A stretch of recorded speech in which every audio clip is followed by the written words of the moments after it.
পশ্চিমবঙ্গের কালিম্পং ডিস্ট্রিক্ট জাজ কোর্টের তরফ থেকে কতগুলো নির্দিষ্ট পদে নিয়োগের বিজ্ঞপ্তি জারি হয়েছে। এই বিজ্ঞপ্তি অনুযায়ী পশ্চিমবঙ্গের সমস্ত জেলার থেকে ছেলে এবং মেয়ে উভয়ই এই পদের জন্য আবেদন করতে পারবে। আবেদন করার জন্য শিক্ষাগত যোগ্যতা কী লাগবে, বেতন পরিকাঠামো কেমন আছে, বয়সসীমা কত থাকলে এখানে আবেদন করতে পারবে, কিভাবে আবেদন করতে হবে, সমস্ত তথ্য এই ভিডিওতে আলোচনা করা হলো। সুতরাং বন্ধুরা, ভিডিওটিকে স্কিপ না করে শেষ পর্যন্ত দেখতে থাকো। Vacancies details with scale of pay.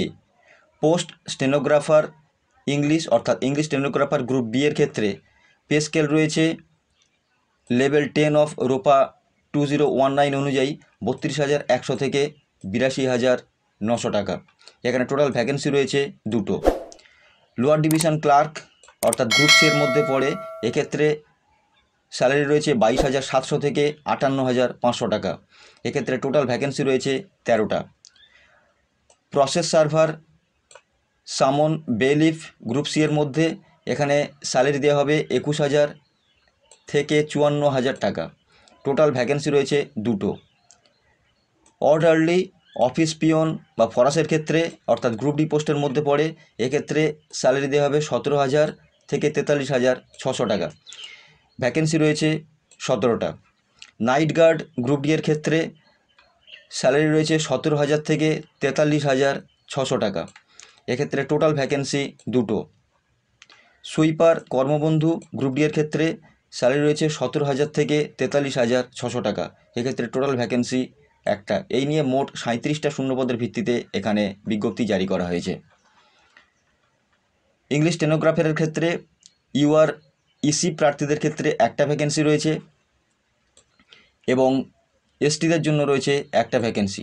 Lower division clerk পদের ক্ষেত্রে ইউআরের ক্ষেত্রে 3টে ভ্যাকেন্সি, ইউআর ইসি প্রার্থীদের ক্ষেত্রে রয়েছে 3টে ভ্যাকেন্সি, ওবিসি বি এর ক্ষেত্রে রয়েছে একটা ভ্যাকেন্সি, ওবিসি এ এর ক্ষেত্রে রয়েছে একটা ভ্যাকেন্সি, ওবিসি বি ইসি প্রার্থীদের ক্ষেত্রে রয়েছে একটা ভ্যাকেন্সি, এসসিদের ক্ষেত্রে রয়েছে একটা, এসসি ইসি প্রার্থীদের ক্ষেত্রে রয়েছে একটা, এসসি EXSM প্রার্থীদের জন্য রয়েছে একটা ভ্যাকেন্সি, এসটিদের জন্য রয়েছে একটা ভ্যাকেন্সি।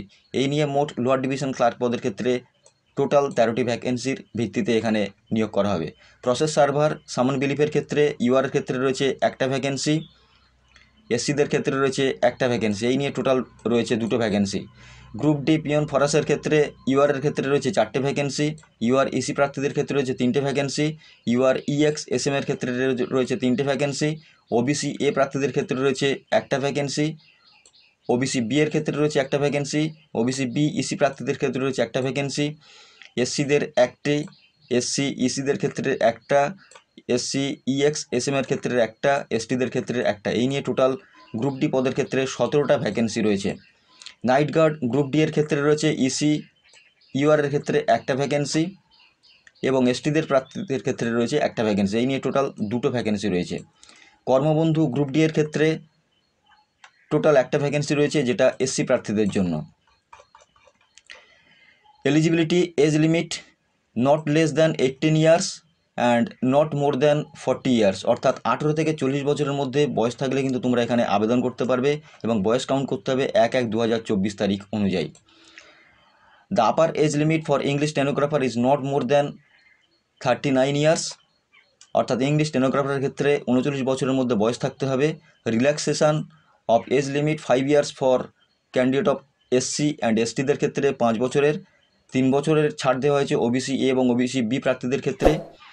আর পিডব্লিউডি প্রার্থীদের ক্ষেত্রে 45 বছরের মধ্যে বয়স থাকতে হবে। Relaxation of age limit case ex serviceman and EC candidates will be as per existing government rules, অর্থাৎ গভর্নমেন্ট রুল অনুযায়ী পিডব্লিউডি প্রার্থীদের ক্ষেত্রে কিন্তু বয়সে ছাড় দেওয়া হয়েছে। আচ্ছা, এরপরে যেটা দেওয়া রয়েছে এসেনশিয়াল কোয়ালিফিকেশান, অর্থাৎ ইংলিশ স্টেনোগ্রাফার পদের ক্ষেত্রে যে কোয়ালিফিকেশান থাকলে তোমরা এখানে আবেদন করতে পারবে।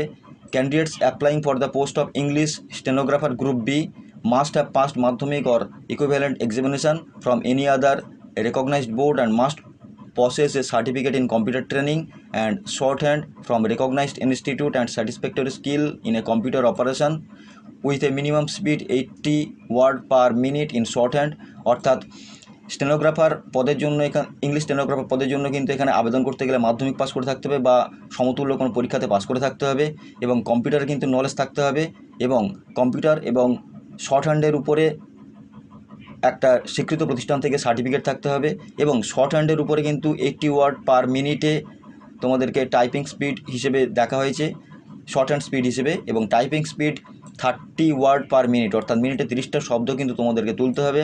The candidate should also have satisfactory knowledge and skill in computer operation and application, এবং কম্পিউটারের উপরে কিন্তু যথেষ্ট নলেজ থাকতে হবে। লোয়ার ডিভিশন ক্লার্ক পদের ক্ষেত্রে এক্ষেত্রেও মাধ্যমিক পাস করতে হবে এবং সমতুল্য কোনো পরীক্ষাতে পাস করে থাকতে হবে, এবং কম্পিউটার ট্রেনিংয়ের উপরে কিন্তু তোমাদেরকে যথেষ্ট জ্ঞান থাকতে হবে, এবং কোনো স্বীকৃত প্রতিষ্ঠান থেকে কম্পিউটারের উপর একটা সার্টিফিকেট থাকতে হবে। প্রসেস সার্ভার সামন বিলিফের ক্ষেত্রে candidates applying for the post of process server summon bailiff must have passed class 8 from any recognised school or equivalent institution, অর্থাৎ ক্লাস 8 পাস কিন্তু করে থাকতে হবে। Basic knowledge in computer operation is desirable, এবং computer জ্ঞান থাকলে ভালো হয়। গ্রুপ ডি পিওন ফরাসের ক্ষেত্রে এখানে রয়েছে candidate applying for the post of group D must have class 8 pass certificate from any recognised school institution, অর্থাৎ 8 পাস কিন্তু সার্টিফিকেট তোমাদেরকে দেখাতে হবে। Basic knowledge in computer operation is desirable, অর্থাৎ কম্পিউটারের জ্ঞান থাকলে কিন্তু ভালো হয়। নাইট গার্ড গ্রুপ ডি এর ক্ষেত্রে candidate applying for the post of night guard group D must have 8 pass certificate from any recognised school আর ইনস্টিটিউশন, অর্থাৎ 8 পাস করে থাকতে হবে গ্রুপ ডি পদের ক্ষেত্রে আবেদন করার জন্য। Only male candidate are eligible for the post of night guard, অর্থাৎ মেল প্রার্থীরা কিন্তু একমাত্র নাইট গার্ডের ক্ষেত্রে আবেদন করতে পারবে, কোনো ফিমেল প্রার্থীরা কিন্তু এখানে আবেদন করতে পারবে না। গ্রুপ ডি কর্মবন্ধুর ক্ষেত্রে the candidate must have pass class 8 examination from any school under West Bengal board of secondary education, অর্থাৎ ওয়েস্ট বেঙ্গল বোর্ডের আন্ডারে ক্লাস 8 পাস করে থাকতে হবে কোনো স্বীকৃত প্রতিষ্ঠান থেকে।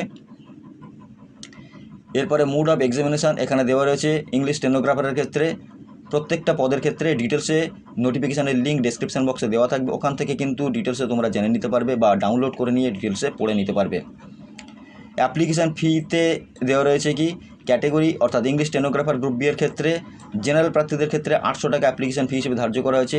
এসসি প্রার্থীদের ক্ষেত্রে 600 টাকা, পিডব্লিউডি প্রার্থীদের ক্ষেত্রে 320 টাকা কিন্তু অ্যাপ্লিকেশান ফি হিসেবে ধার্য করা হয়েছে। Lower division clerk group C general প্রার্থীদের ক্ষেত্রে 700 টাকা, 500 টাকা এসসি এসটি প্রার্থীদের ক্ষেত্রে, পিডব্লিউডি প্রার্থীদের ক্ষেত্রে 280 টাকা কিন্তু অ্যাপ্লিকেশান ফি হিসেবে ধার্য করা হয়েছে। প্রসেস সার্ভার সামন বিলিফের ক্ষেত্রে জেনারেল প্রার্থীদের ক্ষেত্রে 700 টাকা, এসসি এসটি 500, পিডব্লিউডি প্রার্থীদের ক্ষেত্রে 280 টাকা ধার্য করা হয়েছে। গ্রুপ ডি অর্থাৎ পিওন নাইট গার্ড কর্মবন্ধু ফরাসের ক্ষেত্রে জেনারেল প্রার্থীদের ক্ষেত্রে 400 টাকা অনলাইন ফি হিসেবে ধার্য করা হয়েছে। এসসি এসটিদের ক্ষেত্রে 400 টাকা এবং পিডব্লিউডি প্রার্থীদের ক্ষেত্রে 160 টাকা কিন্তু অনলাইন ফি হিসেবে ধার্য করা হয়েছে। Mode of application payment of application fees applications for the aforementioned examination will be received in online mode, অর্থাৎ অনলাইনে কিন্তু এখানে তোমাদেরকে অ্যাপ্লিকেশান করতে হবে, এবং অ্যাপ্লিকেশান ফি হিসেবে তোমাদের ডেবিট কার্ড বা ক্রেডিট কার্ডের মাধ্যমে, ইন্টারনেট ব্যাঙ্কিং বা ইউপিআই পেমেন্টের মাধ্যমে অথবা ই ওয়ালেটের মাধ্যমে কিন্তু তোমরা অনলাইন পেমেন্ট করতে পারবে। আদারওয়াইজ অন্য কোনো পদ্ধতিতে কিন্তু এখানে তোমরা পেমেন্ট করতে পারবে না। আর যে টাকাটা এখানে পেমেন্ট করাবে সেটা কিন্তু নট রিফান্ডেবল বিজ্ঞপ্তিতে উল্লেখ করা আছে, অর্থাৎ সেটা কিন্তু ফেরত দেওয়া হবে না পরবর্তীকালে। এবং এই বিজ্ঞপ্তি যে বেরিয়েছে, এই বিজ্ঞপ্তি অনলাইনে অ্যাপ্লিকেশানের কিন্তু লাস্ট ডেট 17 মে 2024। সুতরাং বন্ধুরা ডেসক্রিপশান বক্সে লিঙ্ক দেওয়া আছে, ওখান থেকে কিন্তু সরাসরি তোমরা নোটিফিকেশানটাকে ডাউনলোড করে নিয়ে ডিটেলসে পড়ে নিতে পারবে বা অনলাইনে অ্যাপ্লিকেশানও তোমরা করে নিতে পারবে। তো বন্ধুরা ভিডিওটি সম্পর্কে যদি কোনো প্রশ্ন থাকে অবশ্যই কমেন্ট বক্সে কমেন্ট করে জানাবে, আর ভিডিওটি যদি দরকারি বা প্রয়োজনীয় মনে হয় বন্ধুদের কাছে শেয়ার করে দেবে, আর আমাদের চ্যানেলে যদি নতুন হয়ে থাকো চ্যানেলটিকে সাবস্ক্রাইব করে পাশে থাকা বেল আইকনটিকে প্রেস করে রাখবে এরকম নতুন নতুন ভিডিও পেতে। ধন্যবাদ।